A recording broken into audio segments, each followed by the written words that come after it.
Joining us now to review some of the headlines of today's newspapers from around the world is Arise News analyst Emmanuel Efeni. Good morning, Emmanuel. Good morning, Ruben. Good morning, Rufai. Good morning, lovely Tundu. Oh. You have to use an adjective for Tundu, huh? She did. Okay.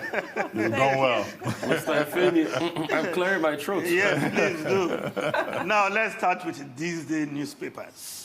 The lead story, PDP aspirants resist pressure to step down for Edo governor.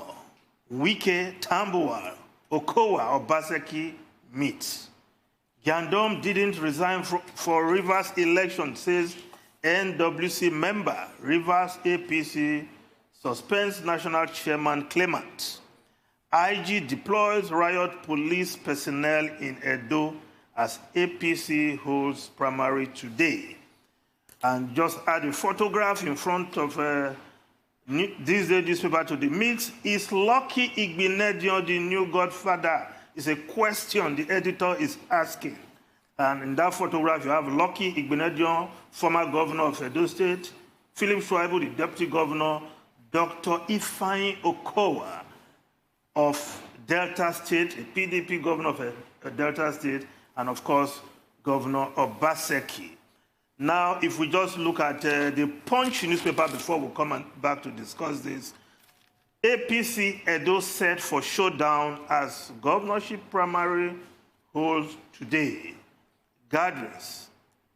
APC acting as if it's above the law, says state government.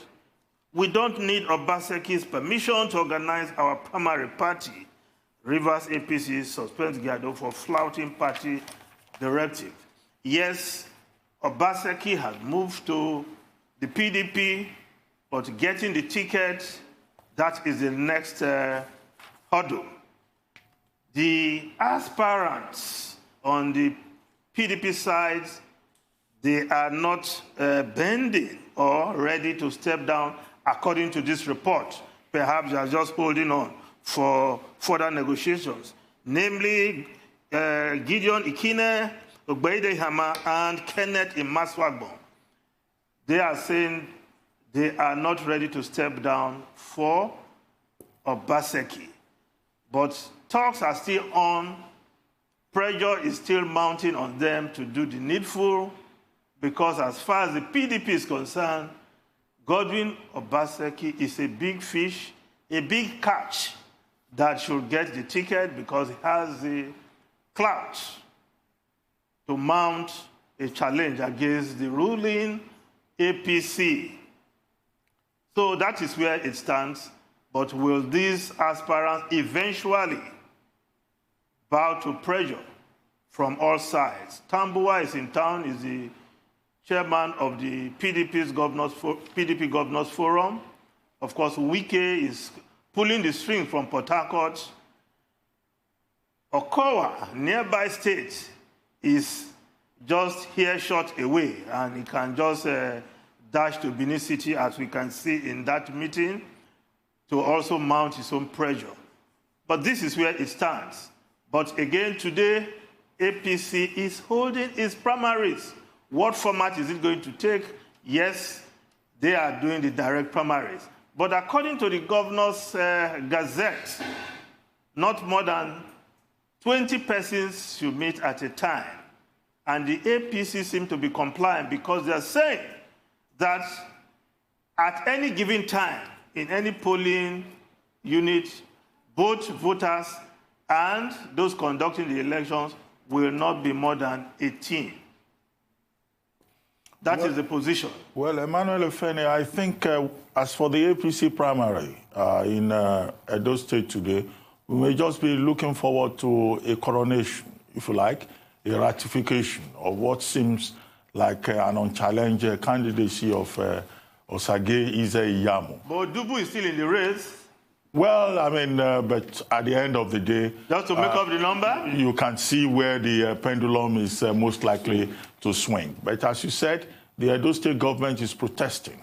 He's saying that the APC has brought thugs into the town. They have appealed to the president to intervene because there is a law in place, the Coronavirus quarantine regulations, which, I guess, again, for political reasons, the state government modified. But I think what we should be saying to these persons is that, look, whatever happens today, there should be no violence.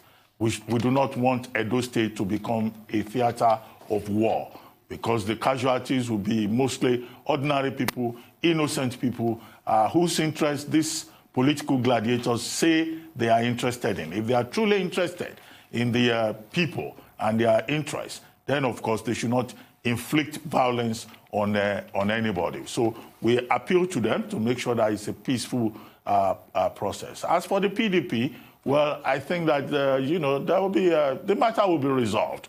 You can be sure about that. But if not, then again, there should not be a breakdown of law and order. And internal democracy processes should be respected. Otherwise, as Rufai said earlier, you could have pre-election a lot of litigation.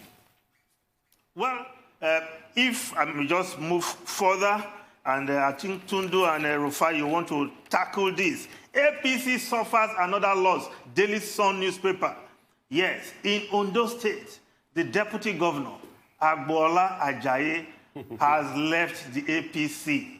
He has picked the membership card of the PDP and is likely to run against his boss, but he's not going to resign as deputy governor.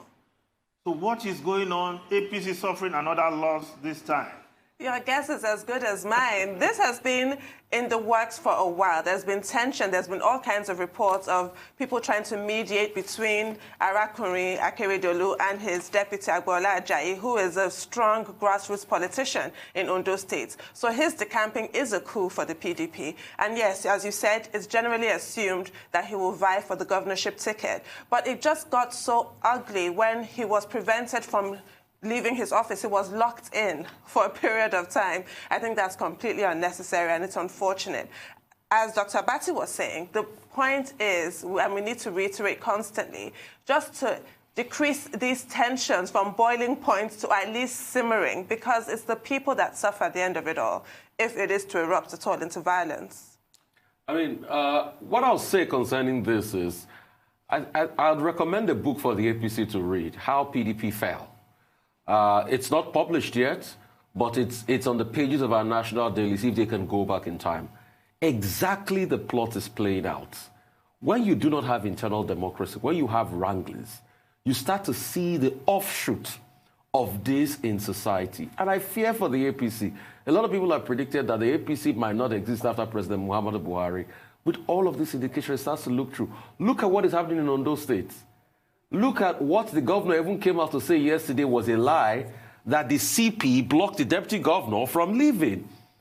And it got to a stage that they were asking, was the CP now an APC party chairman? It's unfortunate. And the complicity in all of this. I think security agencies should try and stay out of this party. It's very shocking. But you know they never do.